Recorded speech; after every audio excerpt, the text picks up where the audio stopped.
Avant de commencer la vidéo, je compte sur toi pour t'abonner et activer la cloche pour ne rater aucune notification. Mets ton plus beau like et tape ton plus beau commentaire.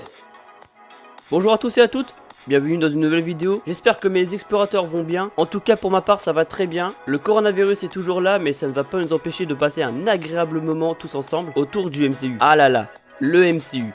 Le Marvel Cinematic Universe. Bien plus que de simples films. Tant de films pour une seule histoire. Malgré tout, des détails dans divers films vous ont peut-être échappé et d'autres vous ont peut-être perturbé un peu. Mais ne vous inquiétez pas, je suis là pour vous éclairer. Les explications seront forcément très courtes par rapport aux autres vidéos, car ça sera, comme j'aime bien dire, clair, net, précis et rapide. Aujourd'hui, il sera question d'une exploration autour du MCU. Installez-vous bien, plongez-vous dans le noir, mettez un casque ou des écouteurs, mettez en 1080p si vous pouvez, faites preuve d'imagination et écoutez bien chaque détail. On parle d'un retour sur Terre possible, de clins d'œil, d'incohérences, d'explications de diverses choses et tant d'autres. On est parti entre analyse et théorie des détails du MCU.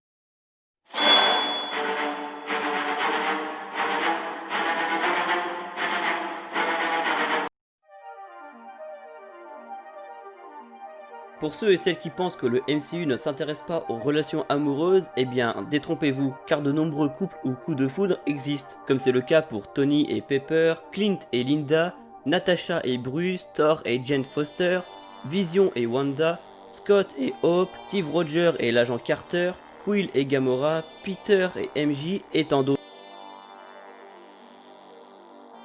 On va désormais parler d'une énorme incohérence de Marvel, il s'agit des enfants de Clint Barton, présentés dans Avengers 2. En 2015, c'est une petite fille, un petit garçon et Linda est seulement enceinte du troisième. Alors qu'en 2018, dans la scène d'ouverture de Avengers 4 Endgame, Clint joue avec ses enfants, deux petits garçons et une fille adolescente. Ce qui est donc une énorme gaffe de la part des scénaristes de Marvel.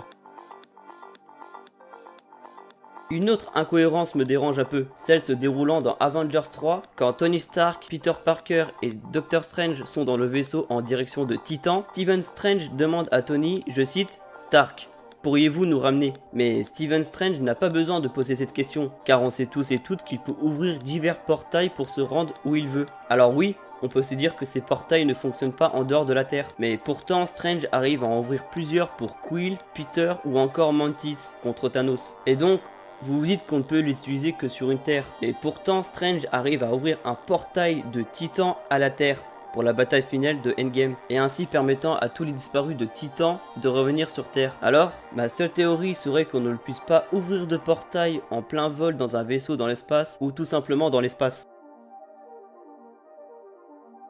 Une dernière incohérence, celle dans le premier opus de Spider-Man, lorsque le vautour récupère les matériaux extraterrestres de la bataille de New York, le film annonce donc un bond de 8 ans dans l'avenir pour rejoindre notre super-héros. Malheureusement, si vous calculez, Avengers 1 se déroule en 2012, et donc logique si vous êtes bon en maths. Spider-Man Homecoming se passerait en 2020 alors, ce qui est totalement illogique. Encore une fois, c'est une grosse erreur des scénaristes, car le film se déroule bien en 2016 mais sorti en 2017, ce n'est donc pas un bond de 8 ans mais 4 ans. Lors de la réunion pour localiser les pierres dans le passé, Rocket parle de l'emplacement de la gemme du pouvoir sur Morag récupérée par Quill. Ce à quoi répond Scott, quoi, une planète, genre dans l'espace? Et Rocket affirme qu'il va bien l'emmener dans l'espace. Mais Ant-Man est envoyé, comme vous le savez, avec Bruce Banner, Tony Stark et Steve Rogers à New York pour se charger du Tesseract. Alors oui, ce n'est pas une très grosse gaffe par rapport aux trois autres, mais ça en est une tout de même. On peut supposer que c'est une blague, mais c'est faire de l'humour là où il n'y en a pas. Ah, les Asgardiens. Lors de la destruction du vaisseau des Asgardiens au début de Avengers Infinity War, on a tous pensé que les Asgardiens étaient morts, comme c'est le cas pour Heimdall. Mais Thor confirme bien plus tard dans le film que la moitié est encore en vie. Je cite, « Thanos m'a volé le Tesseract avant de tuer la moitié de mon peuple. » Mais alors, comment ont-ils survécu? Valkyrie, Korg, Mid et le reste? Eh bien, tout simplement en prenant des capsules de sauvetage. C'est la seule théorie possible. On va se concentrer sur Thanos pour ce détail. Énormément de gens pensent que Thanos est impuissant sans les pierres de l'infini, Mais dois-je vous rappeler la raclée que Hulk a pris face au Titan Fou et où Hulk n'est plus jamais sorti après avoir été humilié? Vous n'êtes toujours pas convaincu? Très bien. Rappelez-vous de l'affrontement final entre Captain, Tony, Thor dans Endgame, où Thanos les soulève, si je peux me permettre, en 3v1, sans les gemmes. Alors, vous êtes plus convaincu? Thanos est certes moins puissant sans les gemmes, comme n'importe qui les posséderait. À souligner que si Thanos n'est pas puissant, il ne pourrait pas contrôler la puissance des pierres, ce qui fait donc de lui la créature la plus puissante de l'univers. Eh oui, Thanos est bel et bien méchant. Le but de Thanos, pour rappel, est de détruire la moitié de l'univers pour permettre à l'autre de survivre, car les ressources sont très limitées sur chaque planète. Comme dit dans le background de Thanos dans Avengers 3, je cite, tellement de bouches à nourrir et si peu de ressources. Là, Thanos marque un point, et n'a pas tort. Mais il a bien une part cruelle, car au lieu de détruire la moitié de l'univers, il aurait pu tout simplement doubler les ressources naturelles, ou la taille des planètes.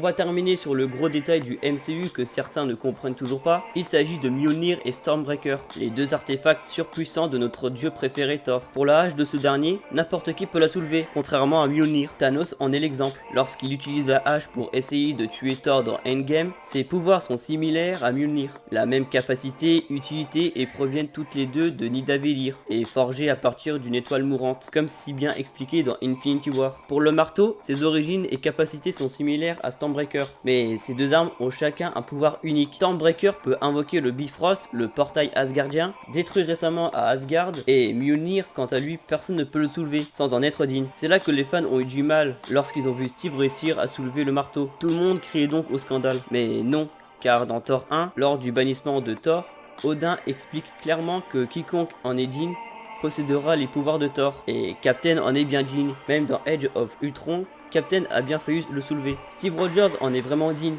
car elle a toutes les qualités requises et est prêt à se sacrifier pour n'importe quoi ou n'importe qui.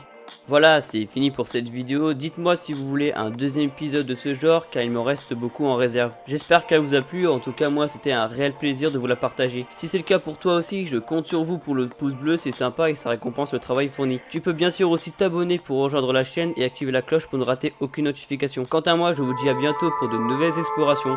Prenez soin de vous, portez-vous bien. Ciao tout le monde.